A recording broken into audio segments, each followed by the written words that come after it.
Neymar একসময় বিশ্বের সবচেয়ে দামি ফুটবলার।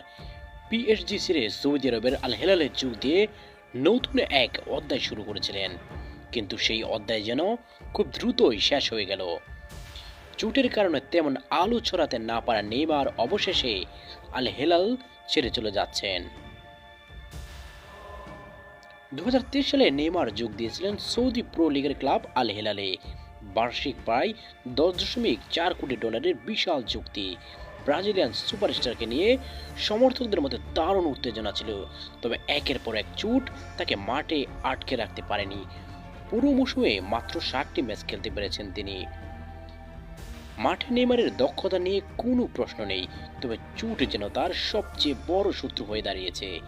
হাঁটুর চোটে দীর্ঘ সময় মাঠের বাইরে থাকার পর যখন ফিরলেন, আবারও নতুন করে চোট পেলেন নেইমার।